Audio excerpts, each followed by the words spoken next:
Good evening. I'm Jerry McIntosh, and this is Community Conversation. Tonight, we're going to address the infrastructure package along with other topics. But first, we're going to go to our host, Mr. Bill Snow, who is the author from the project, well, the book From the Project to the Boardroom. We also, our other host, Dr. Isaac Williams, who is the pastor of the great church, Greater True Vine Baptist Church, and also the moderator for this area.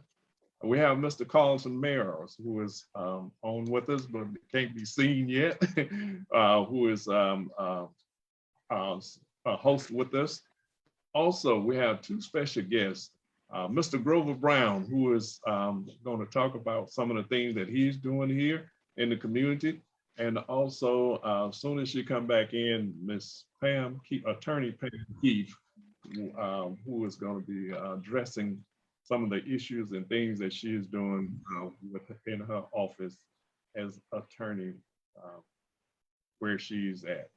Okay. And also with us this evening, Kira McIntosh, who is also former educator, principal, administrator, and now the president of the Progressive Black Women. Good evening, everyone.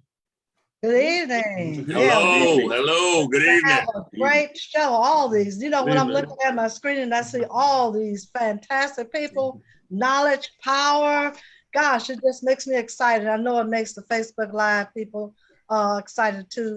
If not, just wait. You will be excited by the end of the show. We have today two people that you're probably familiar with Pam Keefe because she's been on the show quite a few times. And if you've heard her speak, if you know she is on the case, she's right there and she's straight to the point. And that's what we like here on Community Conversation and our voices. We want to tell it like it is, like they say. What's that phrase? Tell it like a TI is. TIZ. Tell it like a TIT is. Something like you. Yeah, tell it like it is. And so then we have Grover Brown. Grover Brown has been working in the community for years here in Pensacola, and he's going to share some of the things he's doing. And we're going to let them talk before we actually get into our hot topics, because I want you all to know something about these people. So, Attorney Pam Keefe, we're going to start with you. Tell us a little about what you're doing. Introduce yourself to maybe some new viewers of ours, and let them know what you're doing. So first of all, thank you all for inviting me. I met Jerry and Carol many years ago when I was running for United States Senate in our beautiful state of Florida. And we have stayed in contact since then. I ran for Congress twice and sadly did not win, but each time got closer and closer. But I am a dual footed. I am one of those people who lives in Florida, but I actually practice law in DC and have a residency in DC as well. And so since the end of my last congressional run, I have been working very, very concertedly on this issue of criminal justice reform, and more specifically about policing reform. And I am not one of the people who stands for defunding the police, because I just don't think that that's a winning message or a strategy. But I do understand the impetus behind it, which is to try to say we want a different kind of policing of our community, one that is transparent and morally sound and reliable and compassionate, and not approaching every problem as if it's a hammer and therefore everything looks like a nail. Like, we need some subtlety and some nuance in the way that our community is being policed.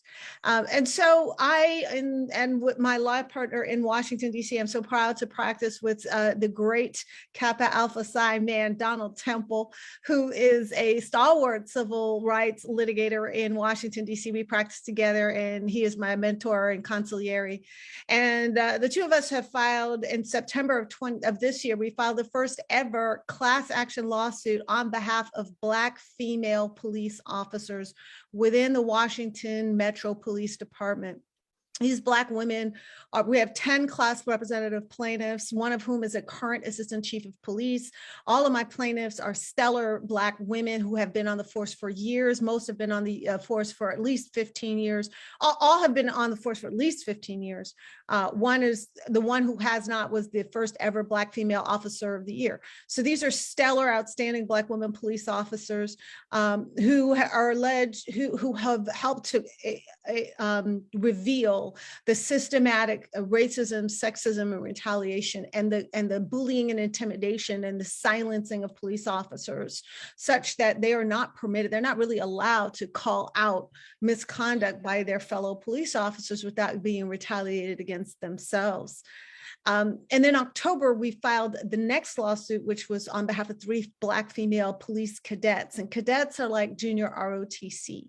They had participated in an investigation of their sergeant for misconduct, and the Internal Affairs Department allowed that sergeant to see their statements and retaliate against them and ultimately push them out of the program. So we represent them in a whistleblower retaliation claim, again, based in retaliation, intimidation, silencing, harassing, and bullying of Black females at MPD. And then we have another case coming. I can't tell you because we're filing soon, but I can't tell you exactly, but it involves a very serious allegations with respect to how the culture of intimidation and silencing of police officers within a police department translates to misconduct, a free reign of the bullying, abusive police officers in the community. If you want to know how a Derek Chauvin can happen and police officers can be standing around watching him violate someone's civil rights, it's because they've been indoctrinated into having their, to look the other way no matter what their fellow police officers are doing, because it simply does not pay to speak up. It's nothing but pain and retaliation on yourself if you do. So if you don't understand how that culture is nurtured within a police department, then you're going to come from outside talking about, oh, we need transparency, we need accountability, we need supervision. And what you really need is a change of the mindset. You need a change of the culture. And you don't get that from without. You get that from. So if you're successful in that particular state, do you intend to expand this lawsuit? Absolutely. I mean, we've already gotten so much traction. The story's been all over CNN and NBC, and there's a lot of national media attention to this. And we hope that it serves as a blueprint for police departments all over the country, where Black officers start to feel empowered to speak up and change your police departments from within on behalf of the communities that they police, because most of them go into policing to be agents of change and to serve and protect their community. Our Black officers are awesome. They're wonderful people. They want to do right by our community and are often stymied or changed in the process of being police officers. And the longer they're in those departments, the more disconnected they get from the communities that they intended to really represent. So we hope that it serves as a blueprint. Now, I won't lie. You know, DC is chocolate city. It's 46% African American. It has a Black female mayor. It has a Black chief of police. And people would be like, well, there's racism there. I was like, There is, because the system bakes that into it bakes that kind of preference into the system. You can't be putting young Black men in chokeholds and think it's okay without racism being baked into how you think. And you don't get to the upper echelons of leadership and policing if you don't sort of fashion yourself or accommodate yourself to the culture that you're in, right? You can't be the rabble rouser who's calling it out and be successful.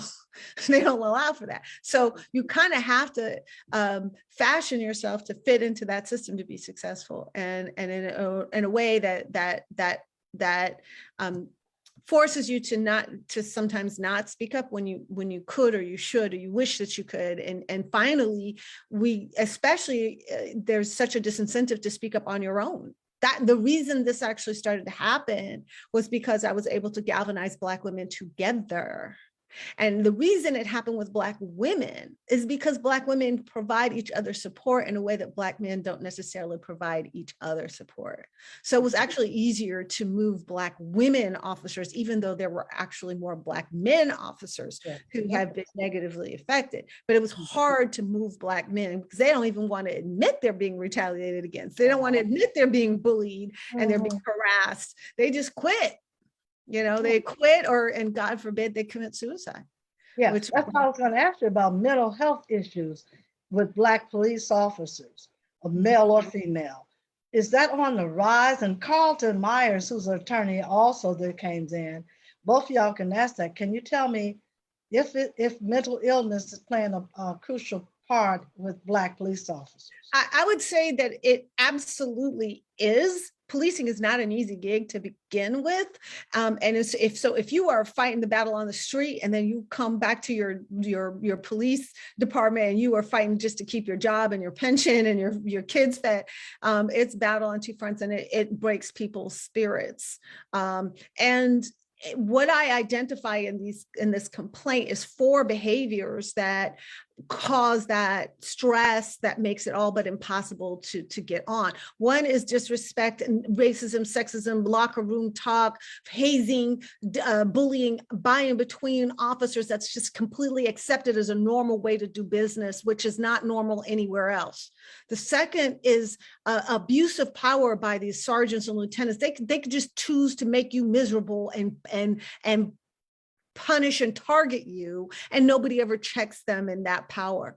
The third is corruption of internal affairs in the EEO of the police department, where they think of themselves as chief defense counsel for the chief of police, and they work to just undermine and discredit complaints, not actually get to the bottom of them. And then the last is what I think is the most pernicious, which is this sort of what I call the code red, this coordinated from on high decision. When the chief of police decides he doesn't like an officer, then it's all hands on deck to push that person out. And that's constant bullying, constant false accusations, constant discipline, constant negative evaluations. That person feels like they're under attack all the time, and they either get fired or they quit on the weight and the pressure of being so targeted. And it's so pervasive, and it is so considered an acceptable management behavior in policing that they actually have nicknames for somebody who is hot. And it's not just that somebody is hot, but you as an officer, when you know that someone is hot, your job is to isolate and stay away from them because you don't want to get caught up and seen as helping that officer. I mean, it is to that degree of mendacity. So that is what I have observed. That is what I see. That's what I'm trying to change, because I think if we change the fear factor that is baked into speaking out about these things, more and more people will do so. And it is in that process, you'll actually change the culture, and that culture will turn around and change the behavior, both inside and also outside. Carlton, can we have Carlton jump in, since he's with the prison reform a lot, talks about that. He worked with a lot of it. Right. Carlton, you want to just share a little bit about what Pam Keith said? Yeah, can you hear me? Yes. Yeah. Okay, well, number one, I want to say thank you very much to Attorney Pam Keith, and I would definitely love to connect with you just to kind of talk about that case. I've heard a lot about it, I've read about it, and I've connected with some Black law enforcement officers, especially those that are female, to kind of talk about that whole situation and how that ties into like some policy reforms. I know that DC has passed one of the most progressive policing reforms into law, I believe in 2020. I'm not sure what the status is of it at this point, but I know it was one of the most progressive in the country when it passed, around like banning chokeholds and other matters that are of the utmost importance. But the only thing I was gonna say is, I completely agree with Attorney Pam Keith. The only thing with me is I'm just curious about how do we go about changing that culture, which it doesn't matter if you're Black, if you're a woman, if you're LGBT, if you're, somebody who's Sikh or Muslim, if you're coming in and you're not a white man who's straight and who's, Christian, straight up, just, straight up white man, if you don't come in that way, it seems as if these issues happen where like that culture will start pushing people out through everything that Attorney Pam Keith just laid out. Like great, I mean, literally laid out very well. And so I guess, you know, because like for me, and this is where the protests last year come more into play into the conversation. I don't support like defunding police. I never supported it because I don't think that Black people who live in these communities, you know, feel that we need to get rid of police. I think that for the most part, they want them to change how they engage with us, not to get rid of them. Then what? You have a bunch of Kyle Rittenhouses. Yeah. I mean, nobody wants that, right? So, you know, but I do think there's something to be said about, you know, the fact that we are taxpayers, and it's completely our taxpayer dollars that pays for law enforcement salaries and pensions. And in this capitalist democratic society where, you know, typically in a situation like that, you know, I'm paying for you, therefore, you know, I'm your boss, right? Essentially. Right. That dynamic is not the situation with law enforcement. So it's like, how do we change that so that it's more in line with like everything else in our culture? Right. Might be the way to, you know. Well, I will point of personal privilege. I will invite you to watch on Wednesday night at 7:30 p.m. There's going to be a live stream of a town hall that I'm hosting on these issues. It's going to be hosted on NAACPDC.org at 7:30 p.m. live streaming Wednesday. Again, NAACPDC.org is the live stream of this town hall. But the thing is, we don't change if we don't know what we're asking for. So one of the things that we are specifically asking for is to remove EEO and IAD, the Internal Affairs Department and the EEO department, out from under the rubric of the chief of police, because their promotability and their well-being is decided by the chief. And so they start to think that they need to protect the chief and they need to protect the MPD, and because that's where their bread is buttered, and they start to close ranks around trying to discredit claims and make claims go away. Well, that's the wrong thinking. And so we need to move those departments that are the sort of gatekeep, the police of the police, out from under the same chain of command as the actual police officer. And they need to be answering directly to the city council or to the entity that is closest to the representation of the people. So that's number one. Number two, we need an equity review process, an entity that sits outside of MPD, to which any police officer can go with a short email or short electronic filing that says, my sergeant is refusing me overtime. My sergeant is denying me a transfer. My sergeant is denying me FMLA. My sergeant or my lieutenant is doing blah, blah, blah to me.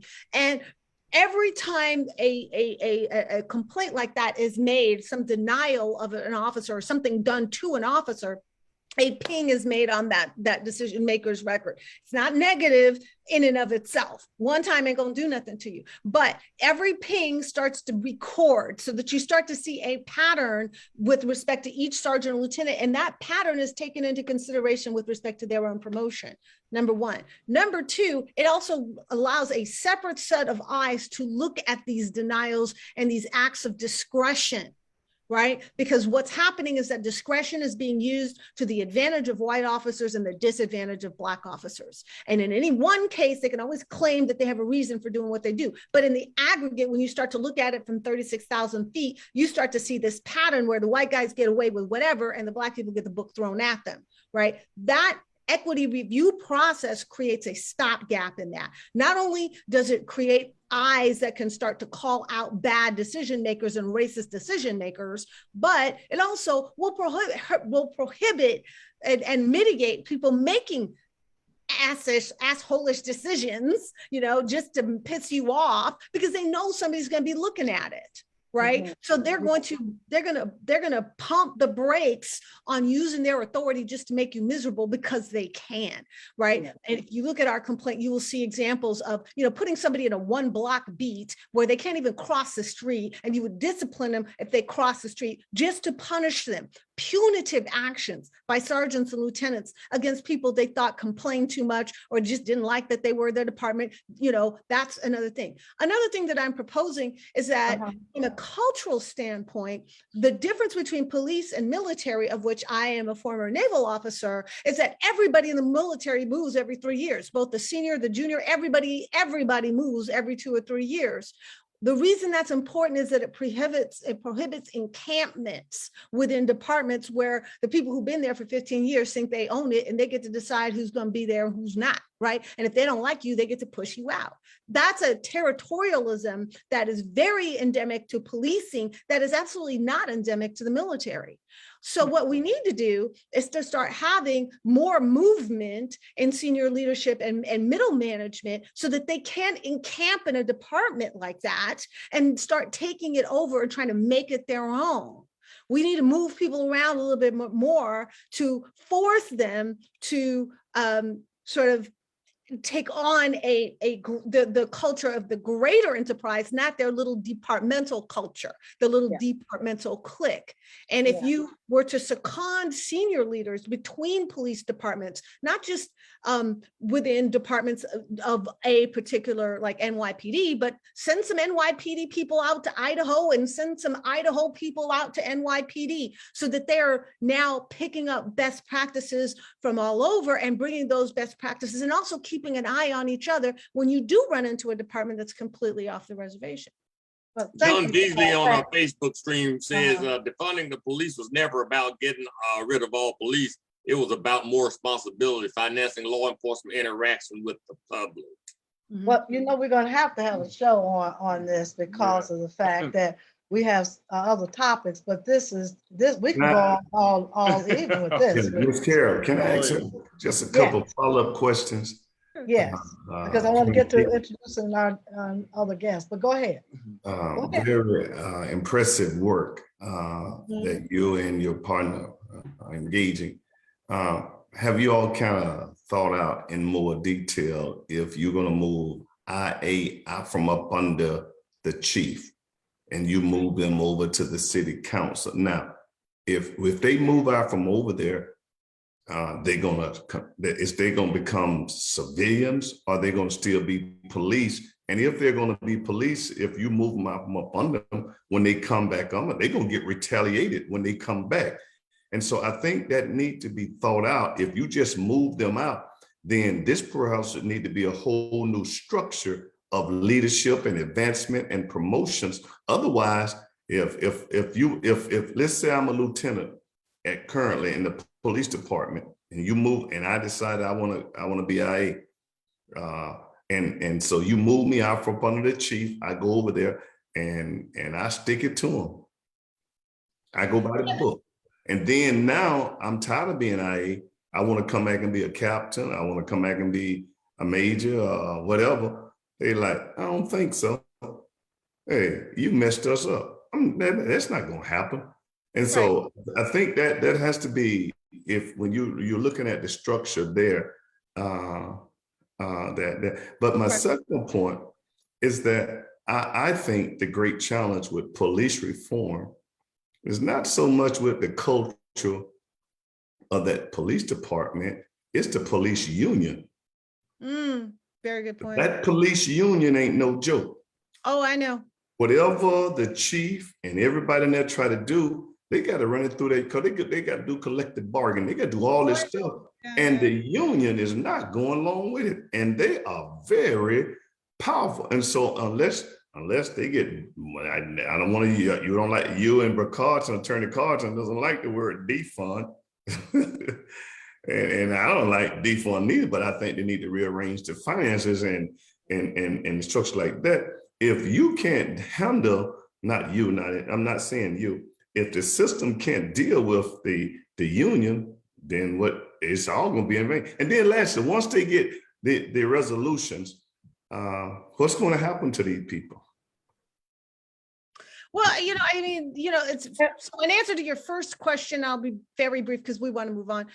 In answer to your first question, I definitely think that EEO is already civilians that are permanently in EEO. IED has got agents that have been in IED for 28 years. So they're not necessarily moving in and out of the rank and file police anyway. So quite frankly, I think that that's something that could fairly easily be resolved.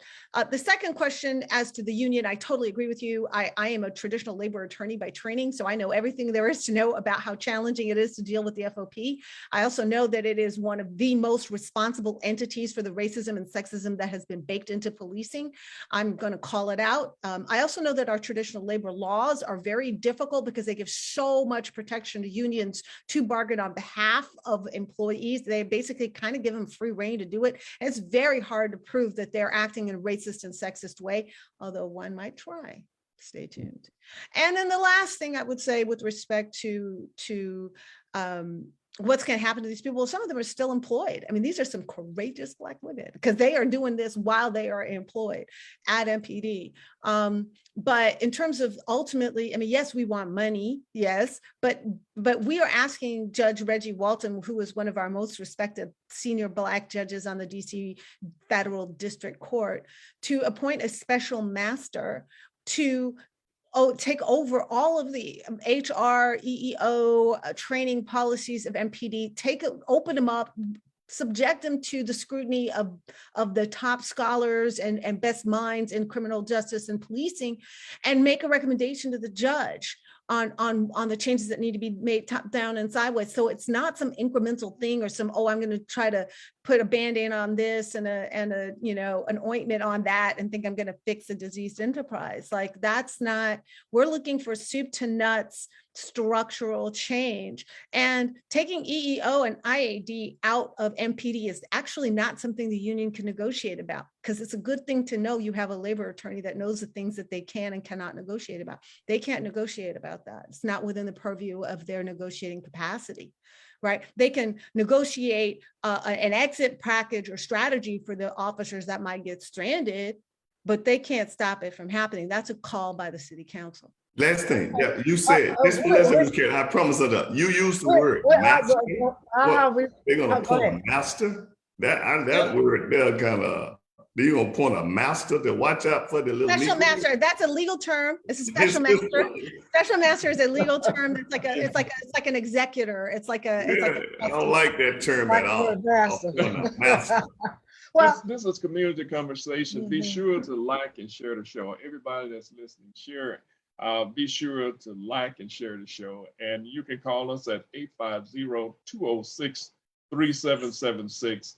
And we want to thank Pam for that information. And we're going to continue to be watching. Yeah, we want to do a show and a follow-up show just on that. Yes. Along with what she's doing with on Wednesday. What's that?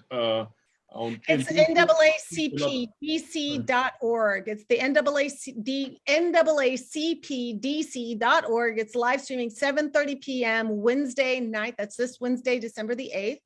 And it's live streaming from Bethlehem Baptist Church in Washington, D.C. And we are going to be talking very specifically about some of these proposals. And what's going to be fun about this conversation is that we have now 16 Black women police officers and cadets that are going to be able to weave into this conversation their personal experience. So I will ask them, hey, I have this idea. I think this is going to work. Do y'all think it would have made a difference for you? Do you think it would make a difference in MPD? And they can talk about their policing experience or what happened to them and whether or not that solution would actually have made a difference or could make a difference. So that we're marrying up the experience with the proposal. Is that 7 Eastern or 7?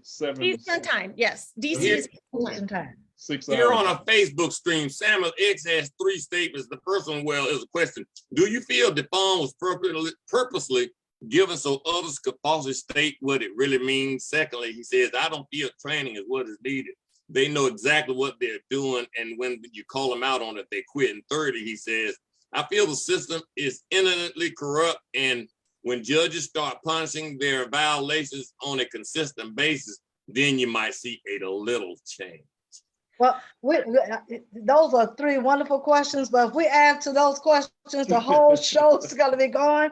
We're going to have to get Pam Keefe back on the show. That's a plus, along with Carlton, and we're going to let them run the show and talk about what they need to talk about, because the information that they have is too powerful not to let them talk about. So we're going to give you all a chance to really talk about this and spread the word, Pam, and as well as what Carlton's doing. But we have to move on to our next guest, who's Grover Brown. And Grover, can you tell everyone about what you're doing in the community? Well, thanks a lot, Jerry and Carol, for inviting me, as well as the other hosts, to be here tonight. I'm here tonight. My consulting company has been around for 25 years, which has a new name, which is Hekima Advisors. And Hekima Advisors basically pretty much consults in areas of capital, bringing business capital to businesses, as well as in the area of community development, where we primarily work with policymakers and organizations to help advance policies that renew, refurbish, and revive communities. So, basically that's what I do on my own. Of course, I have to give a shameless plug for my day job, and that's Community Enterprise Investments, where we have still basically been one of the major small business minority lenders throughout the Northwest Florida and much of Alabama. So basically, I'm still in the policy arena. I'm still in the business capital, business development arena, and basically doing a lot of things, staying busy, but definitely wanting to see our community improve and organizations basically improve. Minority lenders. So this is another show. We won't have to worry about guessing what to talk about because, just you three right here. But we need to really talk about minority lending because of the fact that a lot of minorities don't know what the process is, don't know what they need to have, and we need to educate them and empower them in order to partake in that particular enterprise. So we want you to come back on the show as well and talk about that if you don't mind. Oh, and great. what you're doing in the community, will this impact infrastructure at all? The infrastructure plan that Biden just approved? Can you? Yes. Okay, we're gonna get to that then, because that's why I wonder, how will it tie in locally or to the Black community to benefit us? But we always talk about the coronavirus, now the Omicron variant, and the importance of being vaccinated and getting your booster. So we're not going to deter from that. We're going to put Dr. Williams on, and he's going to talk briefly about the importance of being vaccinated. And come on in, because Jerry has some information on the Omicron variant as well. Dr. Williams. Thank you, Ms. Carol, and again, good evening to everyone. I'm cognizant of the fact that the American people appear to be appears to become become weary. Very. With this virus.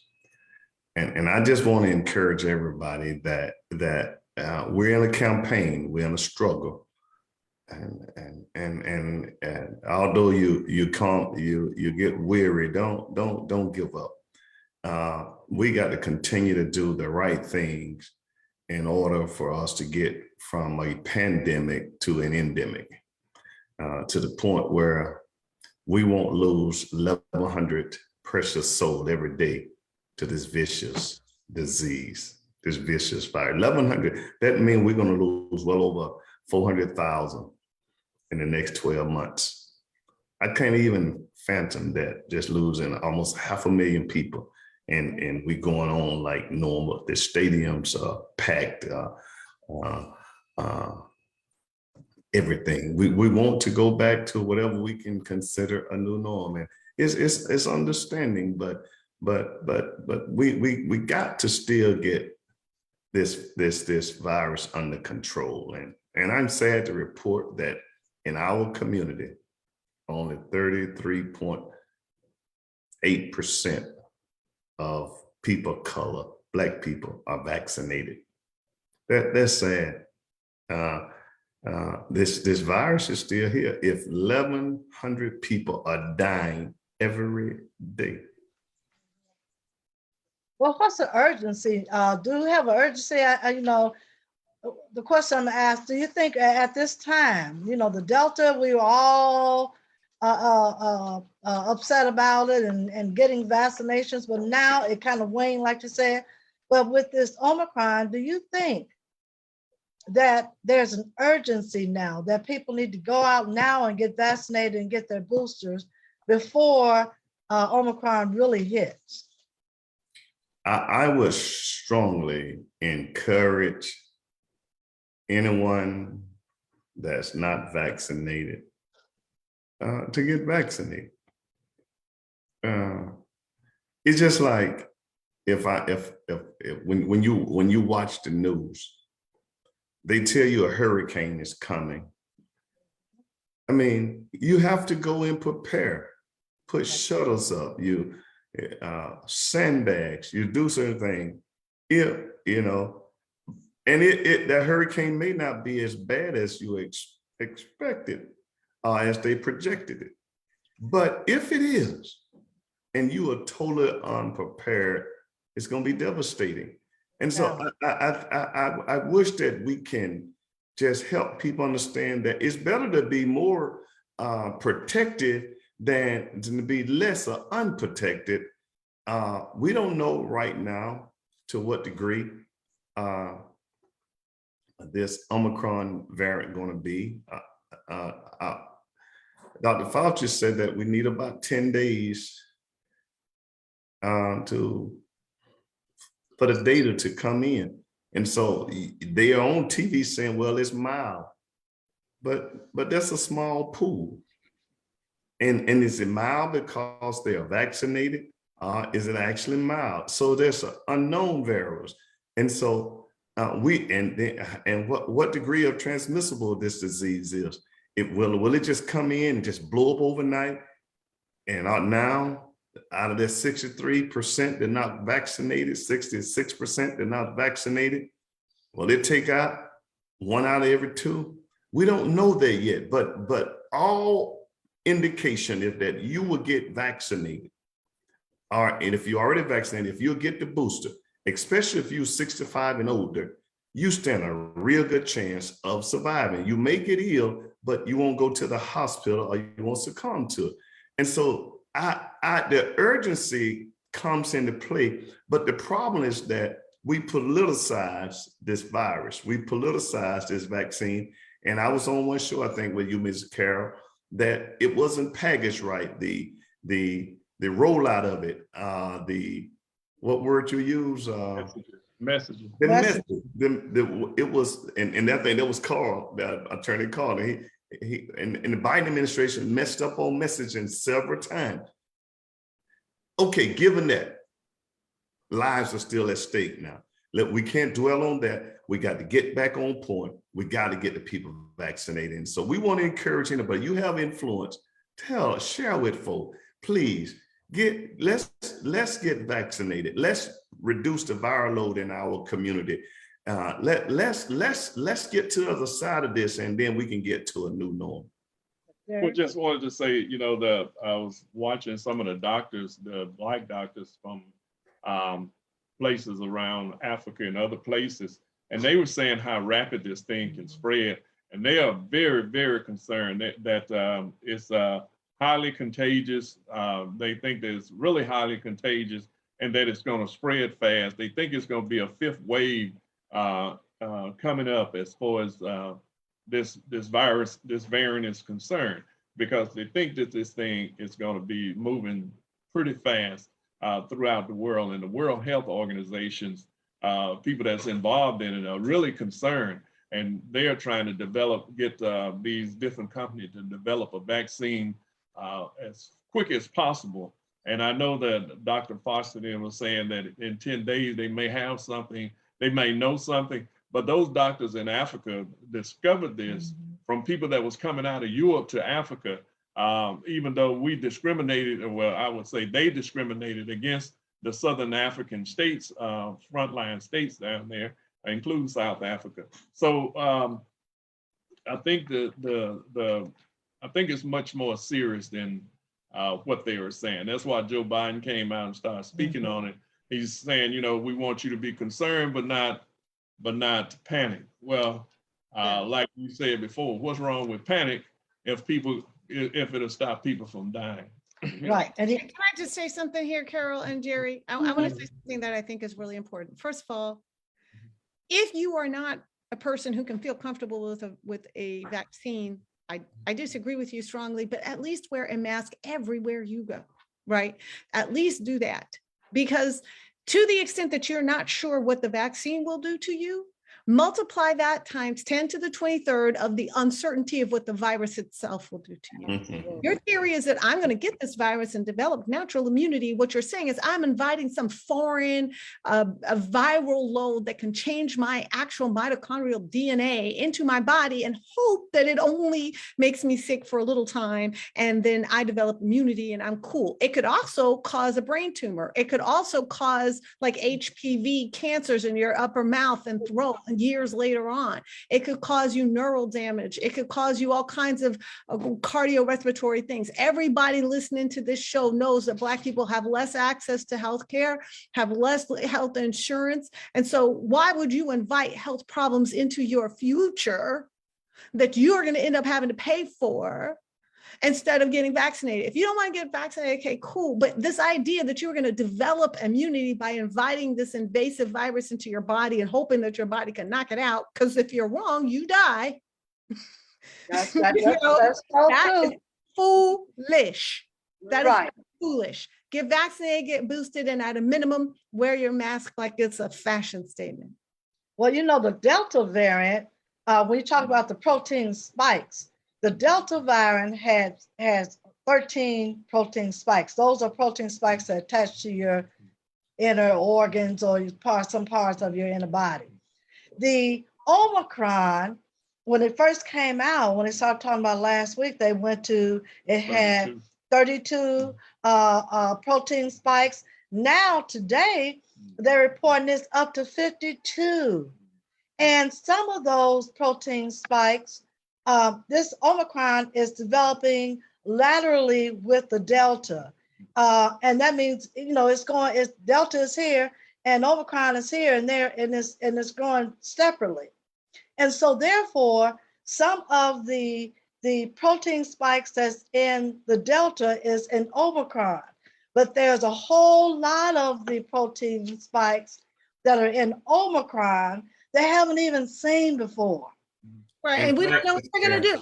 And the thing is, it's free. The vaccines are free, right? Half the world would give up their pinky finger for this thing because they can't even get their hands on it. And it's all over your community for free. I mean, we would stand in line for a free Popeyes fried chicken sandwich. You remember that? Yes. Right? That's going to do nothing but put cholesterol in our blood vessels, but we're not going to take a free vaccine that could keep us alive, not only for ourselves, but for our children and our grandchildren and the people who depend on us. I mean, if we're I just cannot. And like I said, a lot of us get down into these YouTube and Facebook wormholes where we feel like we've got some special access to information that everybody else doesn't have. And therefore my take on it is definitely more educated. But let me tell you something, whatever you learned on YouTube, whatever you learned on Facebook, it does not match getting a PhD in virology from Johns Hopkins and becoming a viral expert for the last 40 years that all countries, including the United States, rely on. You are not more knowledgeable about this or anything else than Anthony Fauci, period. You're not. We as a community value education and we value study, right? I want to argue, Attorney Pat, I want to argue this very ones who believe that they're the expert because of, as Attorney Keith said, they went and find information in social media when they get ill. They go to the doctors. They go to the doctor then, and they don't ask you what's that? What's this? What's that? They don't go to YouTube to put them on a ventilator. They went to YouTube to try to stay out the hospital when they got sick and hydrochloroquine and all that, and they found out that and all that other that old crazy. They were taking a horse medication, all that crazy stuff. But then when they get ill, you all may remember the CEO of Daystar TV He just recently died, worth $230 million, but he was an anti-vaxxer. And then when he got ill, he started taking all these crazy remedies. And then when that one worked, then he went to the emergency room, and now it was too late. He succumbed to this virus. I wish you would partner with us there, Attorney Keith. You are very passionate. Yes, she is. Powerful personality speaking out. And in a sense, you are not as what word I want to look for. I'm struggling for words tonight. I think I'm tired, but y'all pray for me. You're not as abrasive coming into people's home like I am. When they see Isaac Williams coming, they know what's coming. You are inviting. You and Miss Carol, they'll listen to you all, but me and Gerald, I ain't going there with them. And so Sam was right there in their face, though. You know, she just telling them she might have that smile on her face, but she's telling you facts. You know, that's it. Y'all, John Veazey on our Facebook stream weighs in with the urgency for COVID-19 vaccinations is not new. It's not unusual for viruses to mutate. We will probably see several more variants, but we still see death. Death is final. We need to get vaccinated. But Khalid Lewis always reminds us that the sun, S-U-N, is God's vaccine. Okay, well, the sun is not going to save you from overtime. Let me tell you that. Hey, Khalid, gonna let him know his take now. I met one of Khalil's supporters when I was over at the health department a few days ago, and he began to just quote scripture on me. He ministered something like natural nutrition or something. Well, he said stop the patents and it will stop. So yes, they in that same. Right. And so, but Ms. Carol, let me say this: we are fighting misinformation and disinformation. And so we still need credible voices. We need credible venues. We need trusted places and trusted faces that people will listen in. And I'm persuaded. I'm confident that the faces and the voices they'll listen to on this platform, they are trusted. And so keep influencing your circle of influence, your concentric circles. Keep influencing them. They may not listen to you today. A guy came by my church today and said, I went and got the vaccine. I want my $100. I said, whatever it takes. If it takes $100, then I'm good for it. Because right. you know what? I keep telling people there's only one you, right? There's only one you. You are the only you we've got, and we need you. We don't need some knockoff version of you, because there is no knockoff version of you. There is no bootleg version of you. There's only you. And if you die, we miss you. We are weaker and we are lesser if we lose you. So and don't you kill us. We need you in this fight. We need you in this community. Your family needs you. Your friends need you. We need you. And this is such a little thing you can do to increase the chances that you stick around. There's never guarantees. God works in his own mysterious ways. There's no guarantee you're going to get to tomorrow or the next week. But if he gives you a tool to make it more likely, use it. Use it. That's it. Jerry and I heard this doctor from Africa speaking, and his concern was, and I thought this was really amazing. He said that he's afraid that everyone is going to wait until the last minute because they're not getting any vaccinations, they're not getting boosters like they were. They're going to wait until the last minute when it hits all at one time. And he says, it might hit. He said it was going to overload the grids. And it will overload the grids in the hospital, because if it hits at one time, everybody's going to be trying to run to the hospital. And then you're going to have people laying out in the hospital. Absolutely. And you know what? Let's be honest. Outside. It happened before. It happened already. And you know what? Let's be honest about Black people in the healthcare system. If the hospitals are overloaded, it ain't the brown people who are going to get priority. Absolutely. I hate to say it, but it's true. I'm not saying I hate to say it. It's true. It's true. So I'm just saying, take ounce of prevention is worth a pound of cure, et cetera, et cetera, et cetera. At the end of the day, why would you ever help the devil get his way? I'm sorry. I am never going to help the devil get his way. Not in my life. not in your life or anybody else's life. We need you. Please take care of yourself. Get that vaccine, get that booster. It ain't that big of a deal. And by the way, as compared to the volumes of evidence that we have of the people who did not get vaccinated and died off, we have almost zero evidence of the vaccine causing death, causing serious injury or illness. Absolutely. Like the comparison is not, it's not even in the same stratosphere. There's no evidence that the vaccine is causing people to fall out. The only evidence is that some people get sick with the vaccine anyway. Yeah, but they're not dying. Yes. So cost benefit analysis here. Use your rationality here.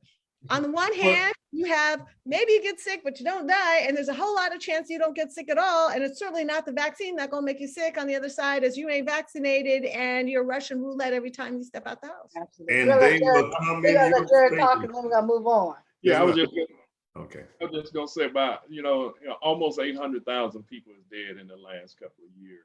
That should be significant enough for people to decide, well, I don't want to be the next 800,000 or so that's dying in succession like that, that fast. It really was, I still say, and I know this is off the topic, but somebody should have been held,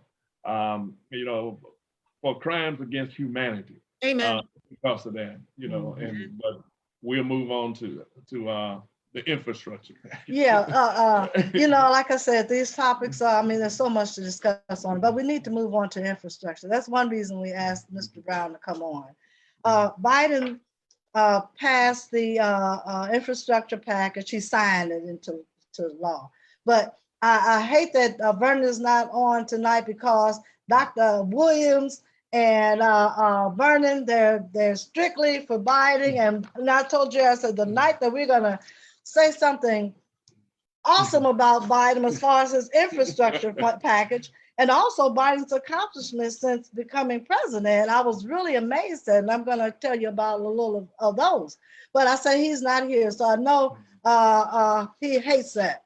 But at any rate, we're gonna talk about the infrastructure package. And does anybody have, or I think I made a print. Grover, can you tell us a little about the infrastructure package if you have the information in front of you? Well, yeah, I have it in front of me. Okay. As a matter of fact, I do have a presentation if you want me to share it. How long is that presentation? It's not going to be long because we'll fly through it because we know we don't have much time. Might go a little longer because the cost say, yeah, go through it. Okay, go ahead. Well, I'll tell you what, this bill provided $1.2 trillion in funding for an infrastructure program across transportation, energy, water, and also basically things that we need to improve the way that we operate. Now, of this $1.2 trillion, $550 billion of it is new federal spending that was not previously authorized. So it was a creative mix of things. It was a bipartisan approach, and it was a way to pretty much get something done to our falling and failing infrastructure throughout our country. Now, some of the areas that it covers, number one, it rebuilds roads and bridges, and this is very big, $219.6 billion over 5 years, and an additional $100 billion supplement in addition to current funding for roads, bridges, and major projects. In that, one of the things that will impact my African American communities, and something that Kamala Harris really pushed for, was the Reconnecting Community pilot program. And so the bill is going to make $1 billion available for a competitive grant program. $250 million is going to be in planning grants, $750 in construction grants. And basically, whereas highways have came in that have pretty much separated communities or basically constructed barriers to mobility and access and economic development, this is all about restoring those. If you remember when I-10 came down to the center of Pensacola, it split the Black community. And so we lost a lot of our economic development that existed over on the east side. So this is trying to come back and in some of these communities, remove those barriers or pretty much connect some things. for infrastructure. And then also clean water, delivering clean water to all of the American families, $55 billion to expand clean water to households, businesses, schools, and centers of cost. And in this, I like it because 55 billion of that will expand access to drinking waters in low-income communities. They're creating revolving loan funds with forgivable loans, and basically there's a focus to go and remove lead in communities that have been impacted by lead pipes. So you have dollars to replace this. Then also there's the broadband expansion, and that is 65 billion to improve and expand the nation's broadband capability. And that's something the Escambia County Commission has been talking about, was to create a countywide broadband and to bring broadband, make it easier to get into, as well as affordable to those who cannot afford it. And then in that is 2.75 billion to fund digital equity, and that is closing the digital gap divide. There's also dollars for public transportation, somewhere almost 89.9 billion in funding for public transportation. That even includes converting some of the gas burning vehicles to electric vehicles, as well as for school buses in two. Then there's dollars 89.9 billion for airports and ports. Our airports needed because it said that some of our airports are less technical than other airports. And then also we know the ports needed, because one of the biggest problems in Los Angeles with that port is not that they don't have any place to place the containers. It's the containers, once they have been delivered and are empty or they have been unloaded, that's backpiling everything. So, there needs to be more space for that. Then there's passenger rails, 66 billion for passenger rails for Amtrak, as well as some projects for electric speed trains. And then also creating a investment in electrical vehicle charges, a system of electrical vehicle charges throughout our nation. That's 7.5 billion to build that out. And then the power grid upgrade, 65 billion to invest in our power grids and clean energy. And then money to invest in the impacts of climate change against cyber attacks.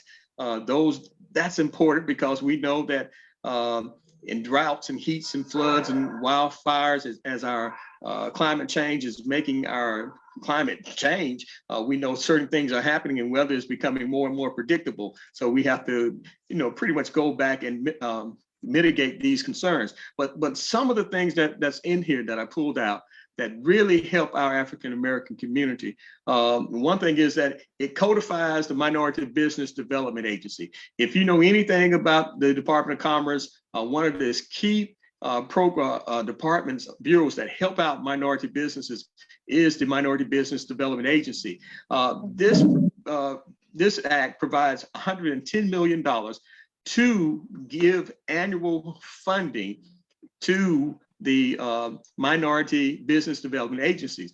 There was one over in Mobile, but went away because it was all grant funded. Now they will have permanent funding and they can establish these MBDA centers, and they are big in helping to grow African-American businesses. Another thing is also the cleaning up Superfund and brownfield sites. Pretty much 26% of Black Americans live within 3 miles of a Superfund site. And basically these brownfield sites, these abandoned landfills, these abandoned minefields, basically dollars need to be expended to clean them up. Part of the big issue in Wedgwood is that you have a landfill that basically exists and is dangerous to the community. And we know dollars need to come, and we need those dollars to clean up situations like those. So that's just a quick overview. It's a large bill. It's a very large bill. But the good thing about this bill, it puts dollars in places that will help our community. Now, the issue begins for the agencies and the departments to basically take the legislation, codify it, put it into their practice. And then once that happens, they'll send out the information to all the states. States will then submit plans. They will apply for the grants. And we hope that, you know, our state will be a state that will participate and that will help bring these dollars back in. No laughing, no laughing. But the thing about why we're laughing, Grover, is because of the fact that we know our governor, you know, when they were talking about it on television, they were saying that the problem comes in when they give the monies to the state. Now, the federal government, Biden has no say into what they do. So this pot of money comes to the state, and there's no guidelines for the monies. And I'm really that's the problem. Enforcement, because DeSantis, you know, our governor can take it and put it somewhere else. What can we do about that? Well, typically what happens is the state has to submit a plan. And in that plan has to be, you know, part of the legal usage and everything they see that is essential to, you know, meeting the core needs. However, with that money that is discretionary, that the states can spend it like they want to, that's what usually happens. That's where they take that money like Alabama did and build prisons. That's where, you know, DeSantis usually becomes innovative, I guess is a word we could put there, to use it in other ways. But I think some of the critical dollars that will come down will be dollars that can be spent for public needs, will be spent for directly to public transportation, directly to the roads. And it's only after these funds have been expended that there's anything left over. Hopefully, you know, that's where governors typically try to get creative and take that money and do something else with it. But yes, you know, the battle for state government, the battle on the state level to make sure that these funds get to the local community, it becomes important, because in this bill, it calls for a lot of outreach for minority contractors, a lot of outreach for Black and brown businesses to have opportunities to bid, as well as begin to work in these areas. And it would be good to see a minority contractor get some road dollars here in Escambia County. You know, it would be good because that brings jobs to our community. One of the things, Grover, that we're going to encounter very much like when they sent $65 billion to the state of Florida to help the people out who was homeless, who was behind on their rent and things like that. Out of that $65 billion, they only used a few million actually helping people out. I think 85% of that money, they did not use that money for what it was sent here to the state of Florida, because DeSantis will not play fair. And so they're going to get these billions of dollars and they're going to make it so difficult. They said that, listen, you want money to help pay your rent, pay your mortgage or whatever, you can, but you got to do XYZ time XYZ plus 3 minus 2, and then you can get it. Well, people couldn't qualify. And so that money just sit there. Then after it sit, then it go to the general fund. And then now he giving $5,000 bonus to every police. He's giving 15% raises across the board to correction officers. He's taking all of that money now that was supposed to be sent to help fight COVID, to help out people. And he taking that money. And so I think that's the most difficult thing that we have. If they don't have a mechanism to enforce, and I like that word to use, codify. If they can't codify and say this money will be used to this money will be, and they ought to put a timeline. You will get this money for Black infrastructure by this day, or we're gonna penalize you. We'll cut off your Medicare money or Medicaid money. Now, when you put a stick with that carrot, then we can, but the federal government sending money to these rednecks governors, and they do what they want to do, and more they won't go by what the money was supposed to be spent for. Well, Carlton, you talked about it once before. Can, and go jump in, can, like what Dr. Williams said, can that actually be done? Can the federal government have guidelines to the states for that particular money? Absolutely. Okay. Well, how come that didn't happen? Because I heard that there's a pot of money that Biden has given out that has no stipulation, that just goes to the state. I mean, but you got to understand that in order to have gotten that passed, the Republicans in the House made absolutely certain that they structured it in a way that GOP governors could abuse it. Okay. It wouldn't have gotten any GOP votes whatsoever if they weren't able to manipulate it to their advantage. They're that mendacious. Right, Okay. and it's I'm also gonna the let Carl fact Brown that, come in. yeah, that at the end of the day, I mean, I just think we all have to come to grips with the fact that every president is different with how they are the president of the country. Biden's predecessor, he, was a different kind of president. He got things done using the powers he had and even going well beyond that, but he still got his agenda done. Obama took more of a diplomatic approach. He always considered all perspectives in any kind of final decision, which is why there were a lot of things he could have done that he just didn't do, or he just took way too long to do things, because that is a longer process than, his successor, who just kind of did whatever he wanted and whatever he needed to do, got it done fairly quickly, right? Biden is a different kind of president, all right? And at the end of the day, I think we all understand, even the way he ran for president, he never ran as being a bold president. That was Bernie Sanders, okay? Biden never said, if you elect me as president, I'm going to do all these bold things. Actually, he ran as a centrist. He ran as a moderate. He ran trying to get votes from that Trump had. So, I mean, I'm just saying that when we look at what's being produced with him as president, you have to take into consideration the fact that this is the way that he is president, and that anything that comes through more than likely is going to be favorable for, red states, because he's not going to be bold enough to say, okay, it has to include these conditions attached to the funding, okay? He's not doing that with policing. He's not going to do that with anything. But what he will do is leave broad enough language, like with the America Rescue Plan money. Oh yeah, it could be used for anything to address gun violence and violent crimes. I mean, that's broad enough that you have law enforcement, like what Mr. Brown said, or not law enforcement, the governor, using that money to open up a prison. I mean, it's like, so. But at the end of the day, you're absolutely right. How this is going to play out is based on what kind of governor you have. Right. And we have an election coming up to change this one. Yeah. Well, That's right. Also, I think, Carlton, you hit the nail on the head. The American Rescue Act, those dollars came out with broad, areas of where they could be spent, and the state has the right to interpret, what areas that they want to spend it in. Remember, this is a reallocation of certain acts that have already been in operation. And then there's new money that's coming in. So there will be some limitations. Highway dollars can only be spent on highway dollars. Public transportation dollars can only be spent on public transportation. But once again, it depends upon the governor's office and how creative they get, how creative the legislature get. But I refuse to believe that, as bad as these roads are in Florida, that majority of this money won't be spent on improving some of these roads. There's just too many potholes on the interstate.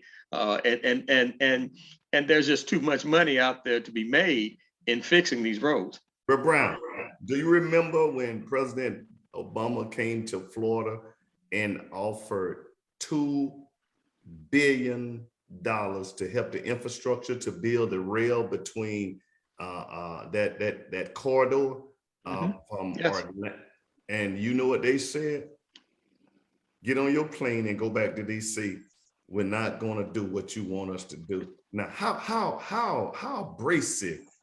It wasn't going to cost them no money. They was going to build that rail system that's in China or in Japan, where they can move people within a few hours and get cars off the road and everything. The federal government was going to pay for the whole thing. They wouldn't do it because they thought that would help President Obama. And the same money, they'll take this money. They don't care if these highways go in the ground. They don't care. If for political gain, and so we as Attorney Keefe said, that's the results of the election. And so we got to get some people who will look out for us. I hope and pray that you are right. I like your spirit, brother. Don't think I'm putting you down. No. Well, let me say this. Yeah, they may not care. right. But the transportation workers, the unions, those who are responsible for getting those trucks on the highway, Yeah. when those trucks can't make it down the highway, and because you got bad roads, then all of a sudden some things are going to happen when that transportation industry begins to speak. They may not care, but there are too many industries that need these dollars to be invested and to be invested properly. The tourism, I would hate for people to stop saying, hey, I'm not driving 10 to Florida, because they need to do something with that road. That impacts. When tourism starts to speak with and vote with their dollars, then that has that make a big statement. But one of the biggest things is, especially those industries that will make money off of this, they're going to speak. And they definitely, money talks a lot louder than those who want to say and sit here and say, hey, nah, this is not going to work. No, there are those who are looking for this, those who want to make money, those who want to make jobs about it. Yes, I can agree with your assessment regarding that. We have a government, state government that does what they want to do. And we know that the impetus, the emphasis that comes mainly through a lot of these think tanks, these Republican think tanks, that have basically secured Republican state houses throughout the nation, enough so that if they needed to make an amendment to the Constitution, if it couldn't get passed through the House, and it couldn't get and the Senate, if it couldn't get passed by enough people ratified throughout the states, the state houses basically could get it done. Wow. So they're short. They're short a couple states. Well, hopefully They're there close. won't be. Hopefully they'll be even more short in Georgia. We really would hope. I have so much more optimism for Georgia than our own state. I'm so sadly to say, but I don't want to disagree with your assessment, but I will, however, say that in the normal operation, you would expect those dollars to be spread fairly quickly for the actual development of infrastructure. And what I think you're going to find is that money is actually going to get siphoned into the hands of a very small number of favored contractors that are close to Ron DeSantis, and that they're going to find all kinds of reasons to not actually do the work, just to pocket the money. So I know that's a skeptical position. Well, I wouldn't say it's skeptical. We would say that it's business as usual. Right. I mean, come on, let's just be real with it. It's business as usual. But then also, there's supposed to be a 5-year implementation of this over 5 years. And we all know to the minority people, though, that's where you come in. I think that's if we can get the portion to minority-owned contractors, and in general, the infrastructure bill going to help people of color, because if they get rid of all the lead pipes, well, that's gonna really help us. Even though they give it to the white contractors, we will be drinking decent water, won't get lead. But I like you, Jerry. We didn't get empowered. We didn't get no money. Our community, we got clean water, but we got to beg to get the water because they didn't give us the money so we can raise wages and live above poverty. And so if you have access to how to channel it to the minority-owned Black businesses, so that not only when we help clean up our community, so we can have broadband and we can have internet, we clean up these super sites, but then we can reap the benefits of those revenues. That's my concern. Well, I think one of the things that if I would recommend to the audience is, if you are in any kind of small business, get yourself registered as a certified minority-owned business so that you can start bidding on some federal contracts. And the other thing that we as a community need to be asking for is for the federal government to tighten down its bidding process and its contracting process for federal projects. Yes. In the state of Florida, we still have federal projects. We still have military bases and federal installations in Cape Canaveral and whatever, all these other things. And it is in these federal projects that there can be bidding and regulatory guidelines that will allow Black-owned businesses and small businesses to actually get money and get involved, because nothing on the state level is truly going to embrace people of color, because the governor detests people of color. So let's be honest about that. And let's just understand that that ain't the menu that we're going to get our slice of the pie. We have far more likelihood of getting a slice of the federal pie, but you got to get yourself prepared to do that. And then we've got to be really front and center with the federal contracting system to ensure that we get a slice of the pie. Khalid Lewis on our Facebook stream says, yes, they run the people's money for their cronies. He also, Marjorie Wright was a testament to what Dr. Williams said in reference to Governor Scott when he turned down that President Obama's money. But Khalid Lewis also says state rights is code for business as usual. Yeah. Grover, would you mind coming back on the show and talk about exactly what Pam and Dr. Williams is talking about? We need to talk about what steps do Black businesses need to do or go to, or the process to get some of the funds, like Dr. Williams said, the water, that's fine. But we want to have some of the funds, and small businesses, we need to know the process. So definitely. Would you mind coming back and we'll tell you which show, and actually talk about that on the whole show, because that's very important. We're going to move on. When we talked about Governor DeSantis, he's proposing a citizen state guard for cases of emergency. Now, do you know what that means? That citizen, he'll have his own police force, his own military. Can I tell y'all about my experience living in Brazil?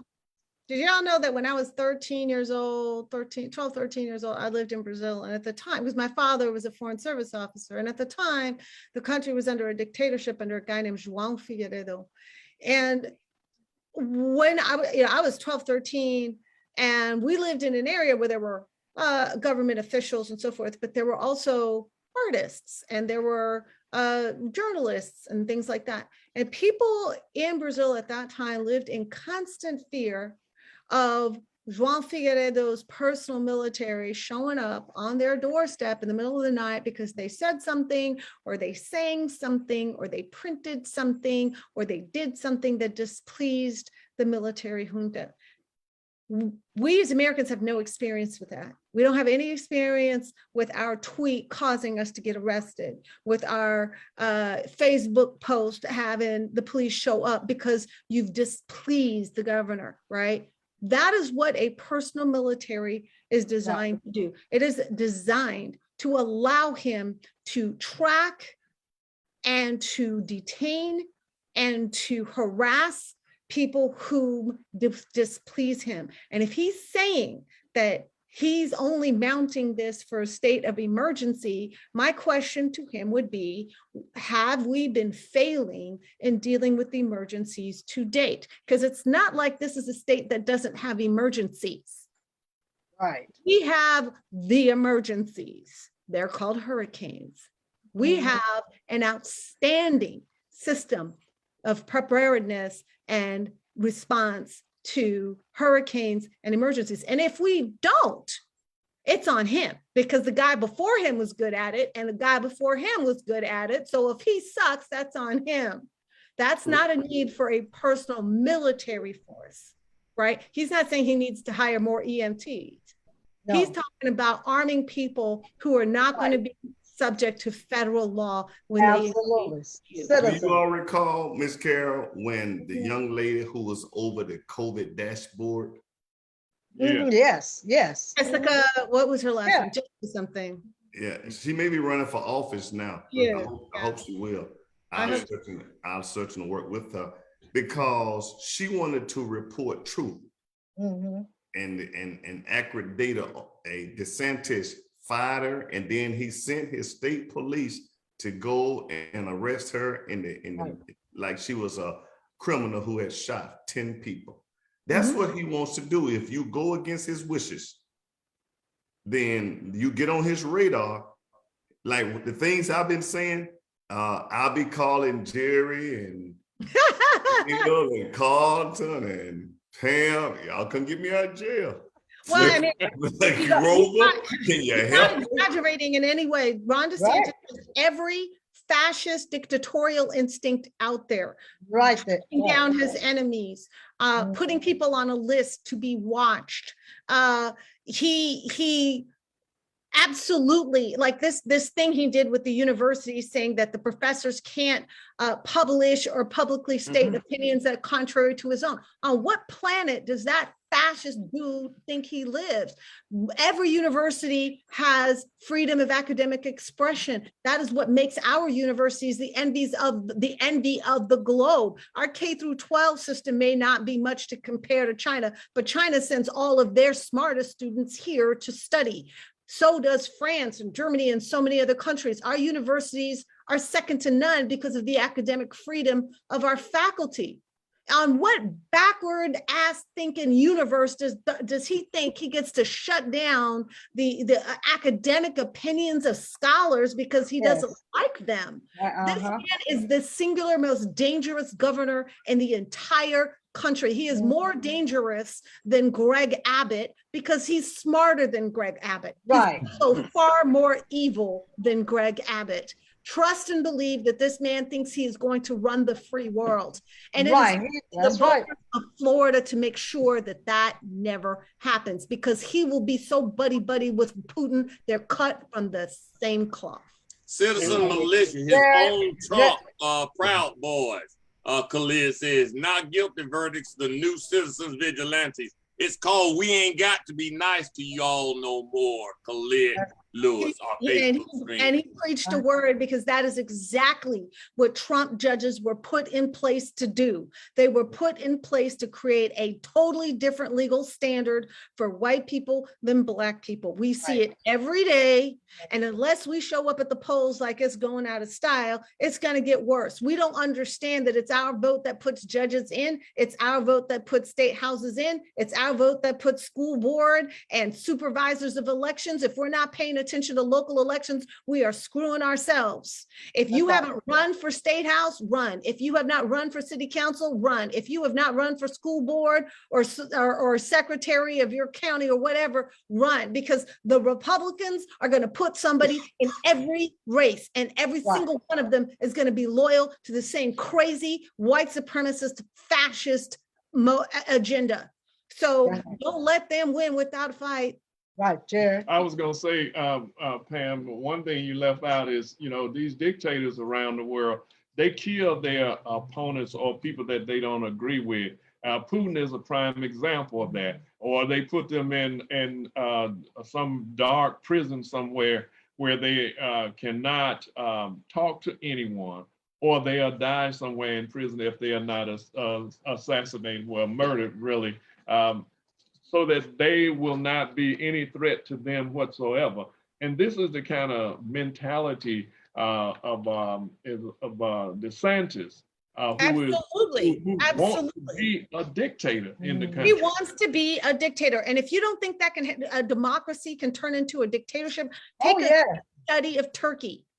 Erdogan was elected as a democratic, Western-looking leader. But when he realized that his power would be challenged, he decided to become more and more dictatorial. And the thing is, the Muslim Brotherhood was more willing to play along his dictatorial lines. And pretty soon, he became indistinguishable from folks like Putin and others. I am telling you that a democracy can turn into a dictatorship overnight if we are not vigilant. And the persons most responsible for that kind of a shift are persons like Ron DeSantis, the people who try to normalize and make justifiable the most breathtaking power grabs that have happened in our lifetimes.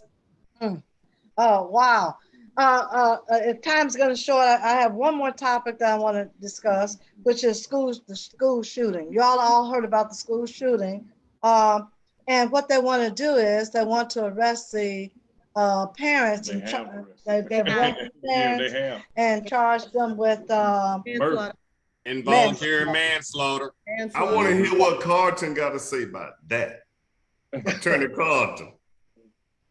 What I have to say about it, I think that this is going to be a new model of how to approach some of these school shootings. They're not only holding the parents accountable, they're also investigating the school. So I think that might be a turning point with how some of these cases are handled going forward, to not just focus on the shooter, but to also focus on the family and to also focus on the school, because, you know, there's a lot of different stakeholders involved in those kind of situations.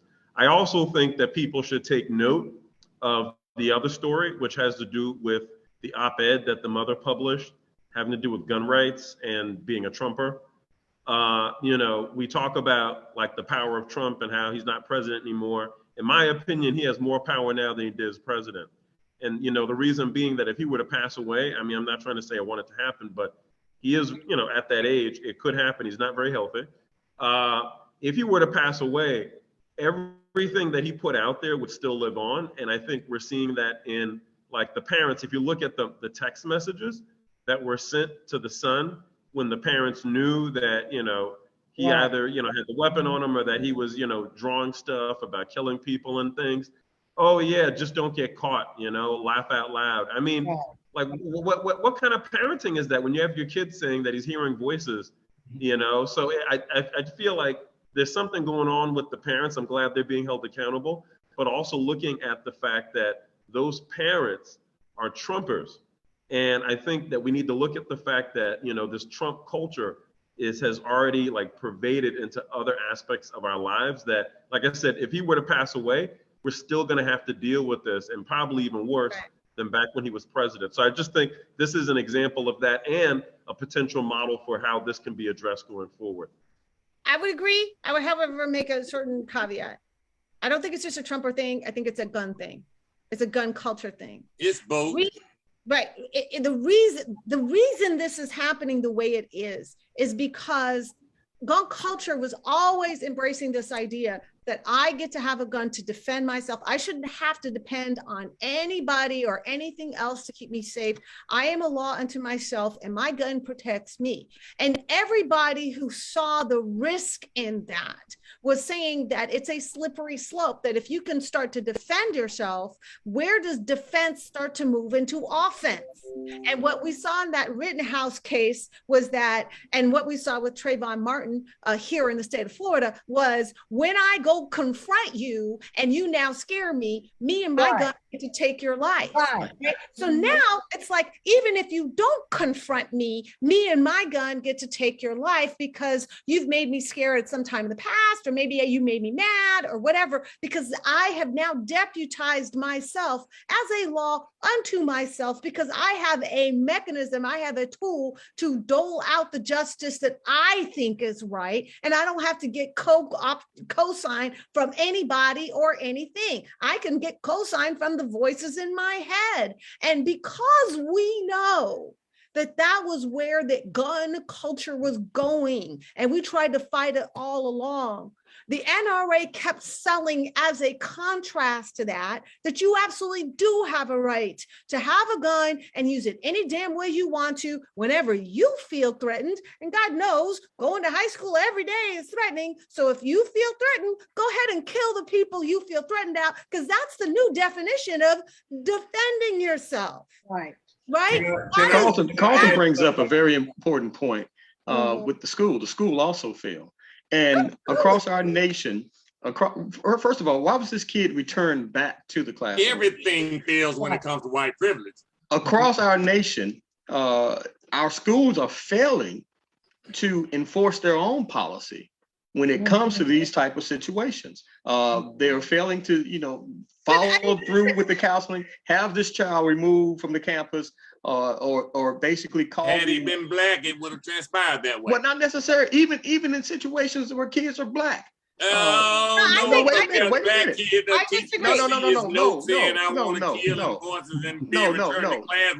His backpack not being searched. You're not hearing me. You're not hearing me. And there are situations when black kids could possibly injure themselves.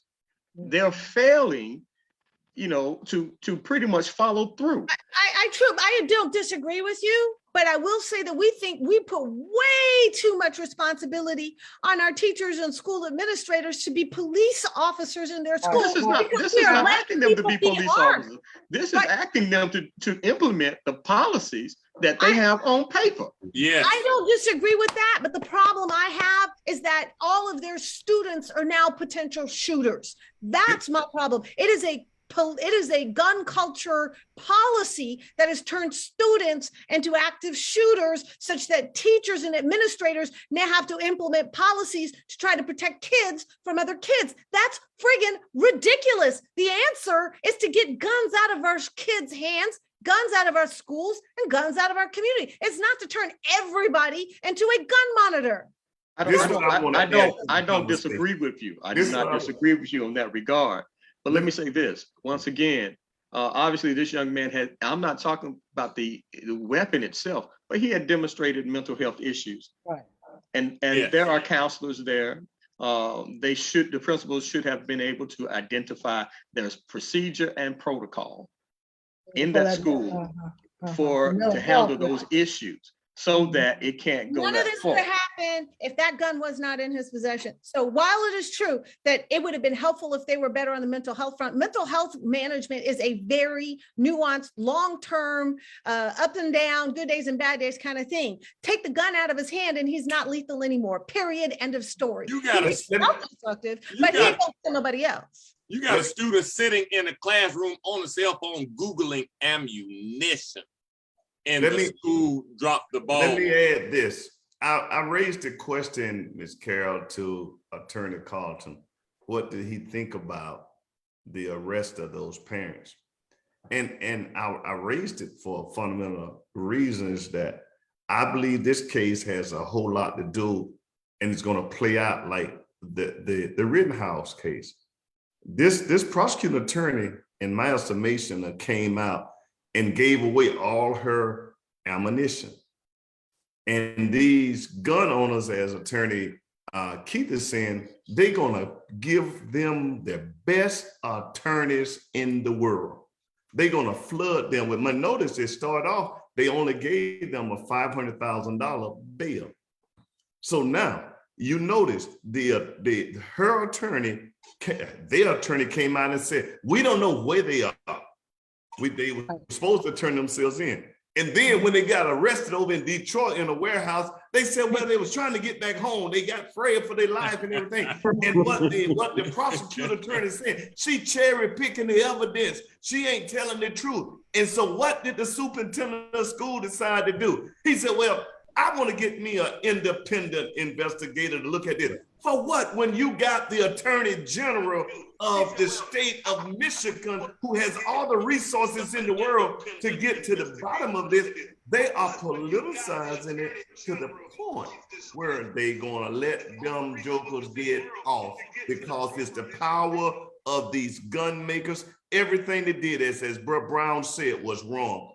If this guy got mental problems, he's searching for ammunition. He drawing pictures of putting bullets in folks' head. They take him to the principal office or the dean office, and they call the parents in because they are frightened. They man, this guy's a nut.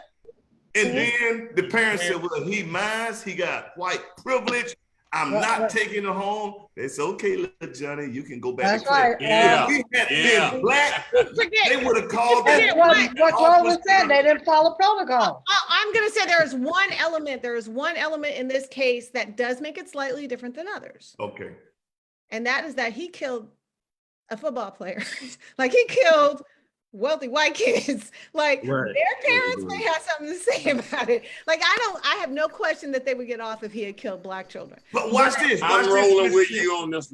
Miss Keith, do you know these same guys went up into the state house in Michigan with long guns on, and the governor threatened to kill the governor? Yeah, but they all got prosecuted. They're all in jail. Those guys are all in jail. They actually got prosecuted and got convicted. A handful of them. I think they picked 3 or 4 out of the whole group. Hey, we got to start somewhere. Not going to claim out, but I keep coming back to the same thing. This young man may have been total totally mentally unstable, but there are mentally unstable teenagers all over the world, in Nigeria and Brazil and Japan and China, et cetera, et cetera. There's only one place where those mentally unstable teenagers are lethal, and that is right here.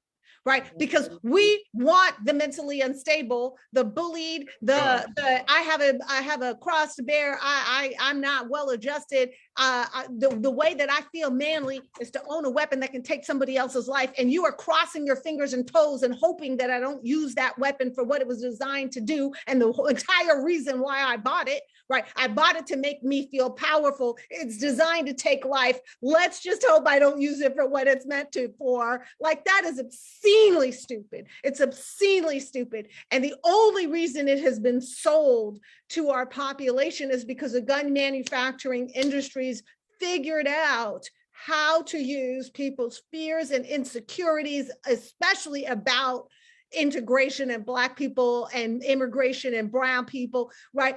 To justify needing this weapon, this mechanism to keep themselves safe, but they're not unsafe. It is not their physical person that is unsafe. It is their mindset, their sense of superiority that is unsafe. And the gun ain't gonna fix your insecurity about the fact that white genes are recessive genes and brown genes are not. That's not gonna fix that. But you may now. think that, right?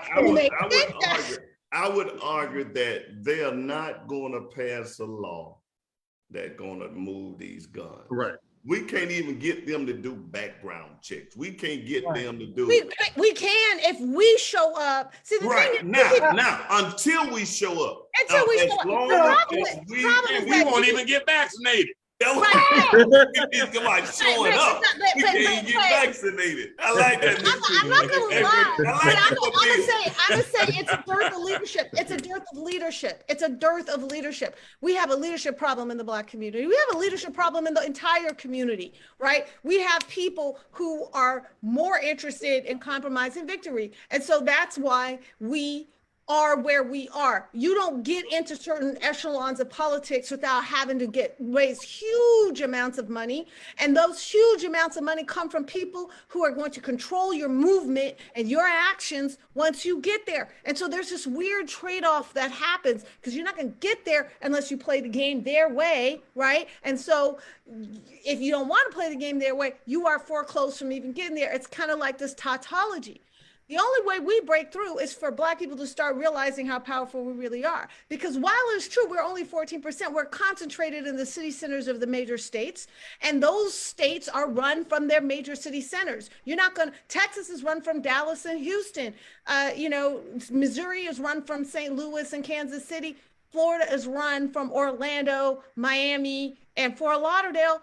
And, so the reality is we have way more power than we think we do because our power is so concentrated and it can move in a cohesive way if we galvanize it. The problem is we find every kind of reason not to galvanize with each other, like down to our churches, our fraternities and sororities, our organization. We can find every reason under the sun not to work with each other in a cohesive way, right? Amen. Ever did, God forbid we could run this joint, right? Because your experience, I don't know you, but I know you. You don't know me, but you know me, because the way we exist in this country makes it such that we automatically know each other. Not at the granular level, but at the experiential level. Did you watch the movie, The Django? Wait a minute, wait. Okay. Oh, we got Grover, we got Dr. Williams, is real excited. Did you watch the Django? Do you watch the Django? Let some 5-year-old babies die and nobody said anything. Right. Did you watch the Django? I need help up in here. Did you watch the Django? I did not. I can't watch movies like that. No. The point is just one point in that movie I want you to know. Oh yeah, we watched it. The brother wanted to sleep in the white man's bed. In the house, in the big house. In the white man's house, in the big house. But do you know who wouldn't let him sleep up in there? Yeah. You know me, but you don't know me. He said, ain't no Black man gonna sleep on these sheets. You got some folk that look like us, that you think are like us, but they are not with us, and they're not with us, and they are not like us. And if you put them in there, they ain't gonna do nothing but hurt us. I know this. Dr. Isaac, I did not say that we are there. I did not say that we have found the formula. I'm simply saying that I recognize the need for that formula and the Okay, I potential accept that. of That's that fair. formula. Grover, I recognize the potential. I see on the horizon what could happen, what could be, what we could do if we got our act together, making the right kind of asks in the right kind of way, at the right kind of time, with the right kind of people. We could change a whole lot of things. We don't ask the right way. We don't ask like corporate America asks. They won't let you ask that way. No. Right. We ask for equality, justice. We elect people and say, we want you to come through for the community. The corporation writes a piece of legislation with chapter, verse, footnotes, and references and says, you're going to vote for this. When I worked for the Florida Department of Correction as a chaplain, they hired me on. They led me to believe that I was one of the best chaplains in the state. They promoted me. I got rapidly promoted from a chaplain to a senior chaplain to a staff chaplain, all the way to a region chaplain to take care from Orlando to Miami. Until Scott came into office, they never let you know what the other people were making. I thought I was getting paid I was the chaplain of the third largest prison system in the state of Florida, but I was being paid the third lowest. How you gonna ask for stuff when they got a system? You don't even know what to ask for. They said, this is all we gonna pay. You think that you are getting paid what everybody else getting paid. So if I go in and say, okay, I know that the chaplain in Tallahassee was getting $75,000. I didn't know that till later. You know, they paying me $35,000, but they paying him $75,000. They don't tell you what they're doing. We can't go ask if you ain't privileged to what's going on, and then they the one make all the call. They said, well, you don't work for this, you ain't gonna get the job. So all we need is an attaboy. We don't need the salary. We're gonna go to Grover. Grover, go ahead. you know how big, Grover, because this is where it always is on our Well, but you know, first of all, my salary demand would have been the highest, because I always think I'm worth more. I'm gonna start more. all right. They didn't give us no option. But I think that they just said this is what we are bring ourselves. Yeah. Well, hold up, wait a minute. It ain't up to you to give me an option. I'm gonna start off with how much I want. I like that. And then we can negotiate back and forth. Because remember, you always have alternatives. You can decide to go there or not go there. Yeah. But let me just say this, and I think that we have stepped into this new dynamic of abnormal, from the pandemic to politics, to social development, social strategy, community development, everything. It's abnormal, but it's normal. We've seen it before. We're still in racial capitalism. We're still in pretty much areas that this growth of the minority into the majority has brought about a power struggle. And there are those who are preparing, who are outside of our community, who are preparing to seize power, who wants power. And as Attorney Keefe says, this is going to be a struggle. Roland Martin continues to say, tell us that as minority becomes a majority, we're going to see more grasp for power. And anytime let me just say this, as one professor once asked me, he said, Mr. Brown, do you think that the government of South Africa, do you think that they started to plan a transition once they realized that, that they were a minority government and now the majority was asking for peace and the end of apartheid? That's when they started to do it in the 80s. And of course, I said, well, yeah. He said, no. They knew from the time that they started the government that eventually that majority was going to want to be in power. And so the transition started from the beginning of the inceptions of the government. And if you go back and look, even, bringing African Americans, bringing the former slaves, the sons and daughters of former slaves to power, was even discussed back in the development of this nation. And so as we grow, we are going to be in areas that we have not been. As we grow, we're going to have to jump. We're going to have to, walk in faith. We're going to have to move. And at the same time, it's going to take conversations just like this one that will empower us. Attorney Keefe brings on some great perspectives. that Yes. can that need to be talked about, that need to go into detail, that need to bring into the truth and the essence of what has brought about, our condition in this world. And it's not just what we see the politics of this nation. It's larger than that. And there's a story behind the story of the story that we're not hearing. Amen. Okay, well, ladies and gentlemen, we're past our time, and gosh, what a absolutely great show. We wanted to talk a little bit about Joe Madison and his hunger strike, but that we've talked about last Sunday, and I just want to briefly. Does anybody know how he's doing? Because he is older, and to go on a hunger strike for voting rights. Jared, have you got an update on him? I listened to him on the radio the other day, and he still sound good. He still sounded like he was energetic. But we know that a hunger strike can take a toll on a body, even if you're young, and especially if you're close to 70 years old.